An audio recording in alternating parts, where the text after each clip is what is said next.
Throughout the years, History Channel's Mountain Men has gained a very important place in our lives by giving us an idea of what reality TV actually means.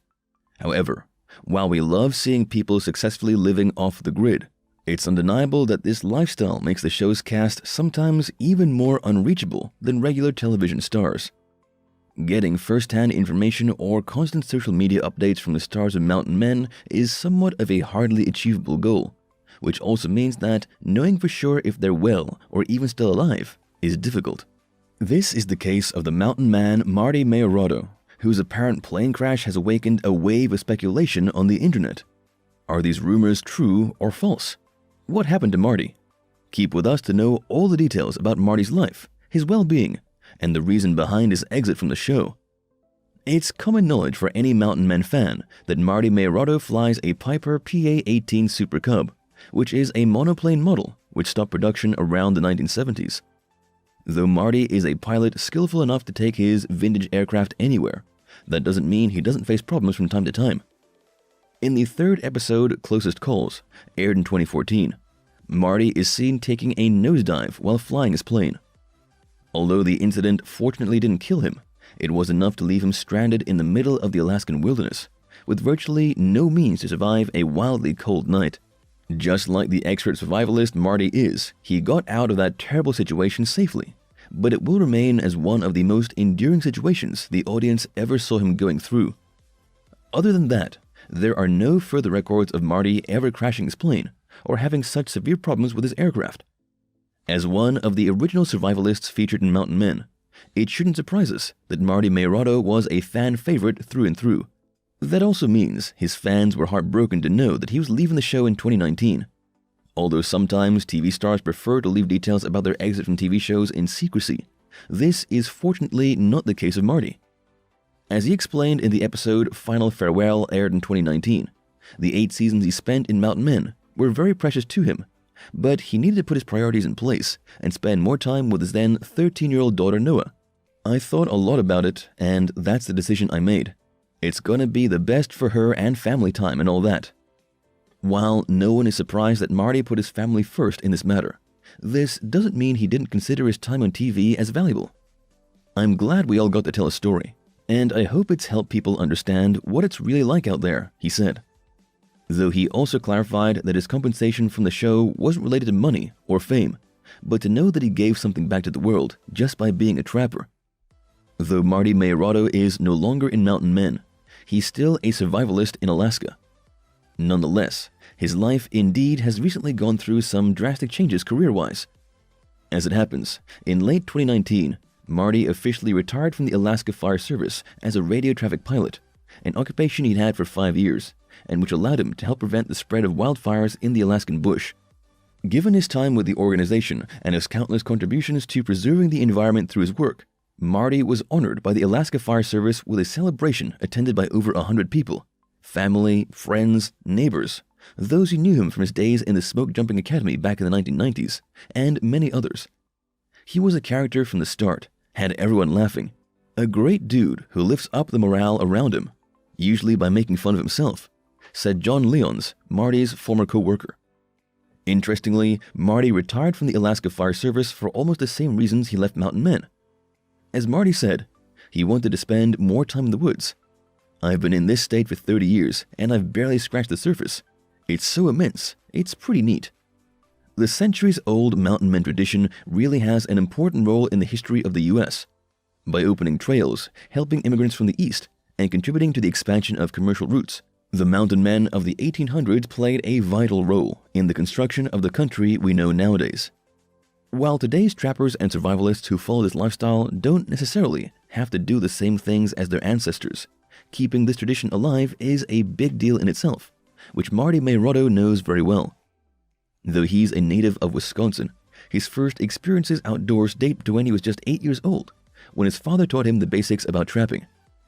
Almost 2 decades later, in 1985, Marty took his few belongings and moved to Alaska, with almost no money in his pocket. 3 years later, he'd become familiar enough with the place to move to a log cabin 200 miles from civilization, establishing his trapping and hunting base there. Marty doesn't spend the entirety of his year in that cabin, but his years of experience has given him a huge renown in the field, winning the award of Trapper of the Year by the Alaska Trappers Association in 2001, in addition to being named Alaska's Toughest Trapper by the magazine Field and Stream in 2013. Unbeknownst to many, Marty Meierotto is a published author. His book, In the Land of Wilderness, came out in August 2020 and attracted positive reviews everywhere. As described by John Daniel from the National Trappers Association, the book is filled with true life adventures that reflected both the joys and hazards of living in the remote Alaskan bush. To promote his work, Marty started a Facebook fan page, which not only featured information about the book, but also kept his fans updated on signing events, radio appointments, and fan meetings related to it. Apparently, In the Land of Wilderness wasn't just a self-biography recalling all his years up in the Alaskan mountains, but actually included his best tips about survival, trapping, hunting, and basically all the information that his most devoted fans had been waiting for. The book was approved and sold by the Alaskan Trappers Association, to which Marty has belonged for decades and written several online articles for. Though it's unknown how profitable In the Land of Wilderness actually was, just by taking a look at Marty's social media, we can tell that his fans deeply loved his writing and even asked for a second book. One of the most popular incidents involving Marty Meierotto was the time he saved a reporter who was stranded in the Alaskan wilderness. It all goes back to 2010, when the journalist Bill Heavey visited Marty's cabin for a report about the life of trappers in Alaska. Though Heavey was guided all the time by Marty, he couldn't keep up with him after 3 days of expedition.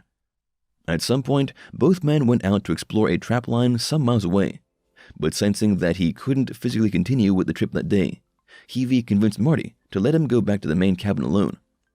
Marty instructed him on a safe route to avoid accidents or finding an unwanted predator, but Heavey's snow machine lost traction on his way back and took him off the trail, making it impossible for him to get back on track.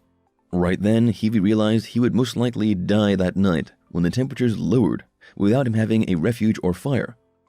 Luckily for Heavey, Marty was able to find him on his way back, though Marty argued that he wasn't in real danger anyway. It wasn't a life or death thing. I was going to find him regardless, but from his perspective, it was. He was pretty rattled about it, he told Field and Stream magazine. Given that Marty Meierotto rose to fame thanks to Mountain Men, it's unsurprising that many people believe he spends most of his time trapping, which isn't necessarily true. As it happens, Marty was a summer firefighter prior to leaving the job in 2019. Back in 1988, he joined the Chena Interagency Hotshot as a firefighter, sticking solely to that job before attending the Alaska Smoke Jumper Academy in 1994, graduating as one of only 4 students who actually made it until the end that year. Despite Marty's toughness and more than impressive survival skills, everyone who knew him back then affirmed his lighthearted attitude put everyone at ease, even during the worst situations. He was the heart and soul of that rookie in '94.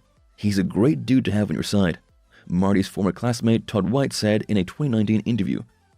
Marty worked as a smoke jumper for several years until 2014, when he took the job of an airway traffic reporter for the Alaska Fire Department. His job consisted of flying around Alaska, searching for possible wildfires, and reporting his findings to the state's radio. All in all, Marty is definitely more than Mountain Men let us see. Appearing in 8 seasons of Mountain Men is Marty Meierotto's only known stint on TV. However, the first time he attracted the attention of the media was in 2010, when Bill Heavey released that famous article in which Marty is described as his lifesaver. Though it's unclear if that article was exactly what gained him a spot in Mountain Men, Heavey said in 2012 that it was likely. It's possible that my story led the History Channel to Marty. I may have helped open the door, but Marty was the one who walked through it. While Marty's writing has often been featured in online blogs relating to trapping and survival, his first and most important feature in the media besides his appearances in Mountain Men is definitely when he was on the cover of the 2010 February issue of Field and Stream, the magazine taking a deep interest in him following his expedition with Heavey. Being on the magazine's cover took Marty by surprise, but he brushed it off with a sense of humor. I felt like one of those bikini models for a little while, but I didn't have a powder guy, he said, after revealing the landscape on the cover is just his cabin's backyard. As expected, being a mountain man is nothing like what most people get to experience in their whole life. Besides requiring a lot of skill, self-awareness, and knowledge about the environment, it's also necessary to be resilient, courageous, and focused to adapt to such a lifestyle. However, sometimes the path gets a little too tough, even for experts like Marty. As he affirmed in an interview with Trapper magazine, factors such as the fleeting fur prices and an unstable financial situation take a toll on him from time to time. I find myself frustrated and mutter those very words, "This just isn't worth it." Nonetheless, those fleeting moments of weakness eventually fade away when he reflects on what's really important. I think of the way my time in the field has changed the very person that I thought I was, always, I think, for the better. Pondering on what really drives him out in the woods isn't the only way to overcome his negative thoughts, as he considers that the grace of God plays an important role in how resilient he is too. From time to time, people have been wondering if what they see in Mountain Men is real, as the suspicions that some scenes might be faked or staged for the sake of reality TV are always lurking in the background. Though Marty hasn't personally addressed these suspicions, a 2013 article written by Bill Heavey, the same reporter Marty saved a couple of years prior, affirmed that many of the things presented in the show were painfully fake, including the problems Marty apparently faced while flying his plane. The guy I met would never have freaked out. He would have calmly found a way to deal with any problem, and then set about solving it. Does this mean everything in Mountain Men is faked? Not by a long shot, but those declarations could shed some light on the reasons Marty had when he decided to leave the show years into the future. Thank you for spending some time with us. Make sure to like and subscribe so you never miss another video. We also handpick these videos which we recommend you watch next. You can talk to us on all social medias or ask a question in the comments below. Thank you for being with us, and we'll see you back tomorrow.